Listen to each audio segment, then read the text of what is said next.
Le règlement sur la sécurité dans les stations de ski alpin prévoit quelques dispositions relatives aux véhicules motorisés. Ces dispositions sont nécessaires pour assurer la sécurité des adeptes et éviter toute collision avec un véhicule. Il est à noter qu'elles s'ajoutent à celles qui peuvent être requises en vertu d'autres lois ou règlements, comme ceux édictés par le ministère des Transports. Les véhicules visés dans le règlement sont les motoneiges et les véhicules tout-terrain, ainsi que les chenillettes, communément appelées dameuses, utilisées pour l'entretien des pistes et des modules de parc à neige. Les aspects touchés par le règlement ont trait aux équipements dont doivent être munis ces véhicules, ainsi qu'aux mesures qui doivent être mises en place lors de leur utilisation. Les prochaines dispositions s'appliquent aux motoneiges et aux véhicules tout-terrain.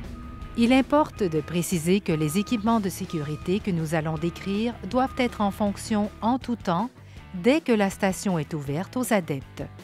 D'une part, les motoneiges et les véhicules tout-terrain doivent circuler avec les phares allumés. Ils doivent aussi être munis d'un klaxon automatique intermittent dont les spécifications sont précisées à l'article 6.1b du règlement. Ils doivent de plus être munis d'un dispositif visuel permettant aux adeptes de les repérer facilement. La première option est l'emploi d'un fanion orange ayant au moins 250 cm² et qui est déployé à au moins 2 mètres du sol. La deuxième option consiste à utiliser un dispositif lumineux clignotant ou du type gyrophare. Ce dispositif lumineux doit aussi être installé à au moins 2 mètres du sol. Le règlement ne prévoit pas d'autres dispositions relatives à la circulation des motoneiges et des véhicules tout-terrain dans la station. Parce que la circulation de véhicules motorisés peut représenter un risque autant pour les adeptes que pour les employés, il est approprié d'émettre quelques recommandations que les intervenants devraient appliquer selon les caractéristiques de leur station. Premièrement, une utilisation minimale de ce type de véhicule dans le domaine skiable durant les heures d'ouverture est souhaitable. Aussi, chaque station devrait élaborer une politique encadrant l'utilisation des motoneiges et des véhicules tout-terrain. Celle-ci devrait prévoir des éléments comme les personnes autorisées à circuler, les équipements requis, la vitesse permise. Aussi, chaque station devrait déterminer les circonstances qui justifient leur utilisation et trouver une solution de rechange lorsque leur usage peut être évité. Il est à noter que l'Association des stations de ski du Québec a élaboré une formation en ligne pour les utilisateurs de véhicules motorisés. Une bonne pratique encouragée et répandue consiste à prévoir des trajets particuliers que doivent emprunter les utilisateurs de ces véhicules. Ces trajets doivent prendre en compte la configuration de la station de manière à éviter le plus possible les risques de collision avec un adepte. Les prochaines dispositions s'appliquent aux chenillettes, communément appelées dameuses, qui sont utilisées pour l'entretien des pistes. Les chenillettes doivent circuler avec les phares allumés. De plus, elles doivent être équipées d'un gyrophare qui doit toujours être en fonction.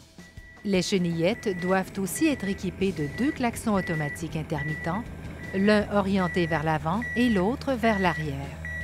Leurs spécifications sont précisées à l'article 6.2b du règlement.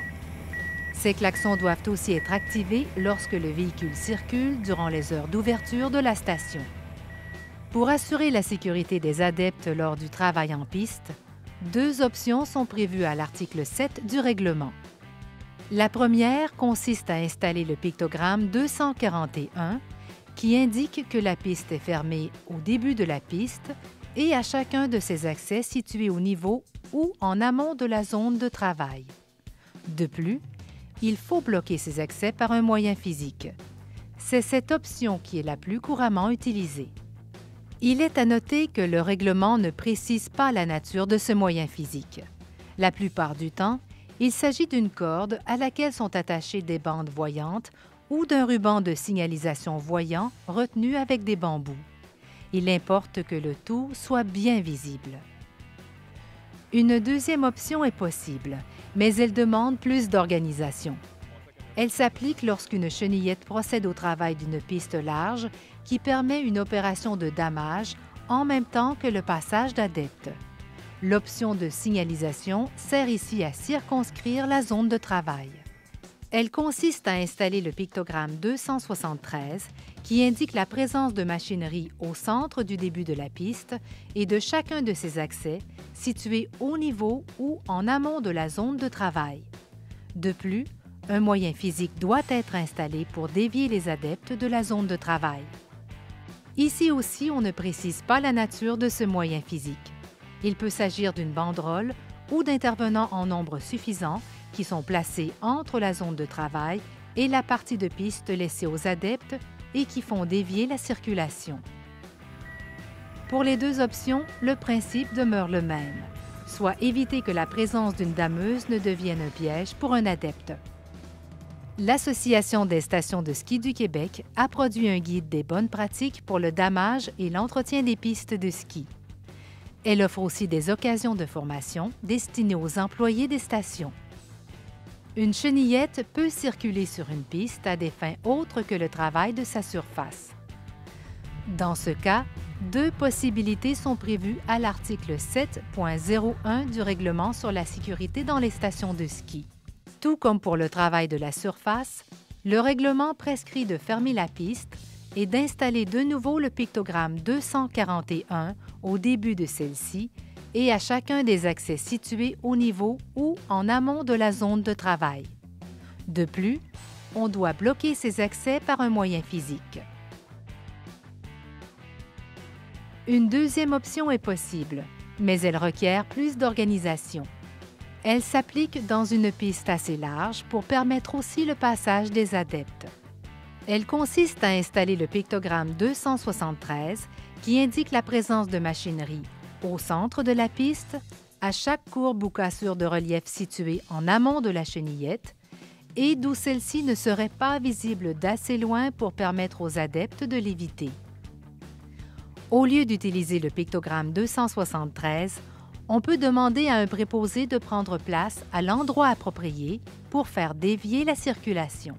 Cette option est utilisée moins fréquemment compte tenu de la coordination qu'elle requiert et des risques qu'elle peut représenter. Pour conclure, il est important de mentionner que, de façon exceptionnelle, les règles relatives à la circulation d'une chenillette à des fins autres que le travail de la surface des pistes ne s'appliquent pas lorsque celle-ci circule à la demande d'un secouriste pour porter secours à une personne.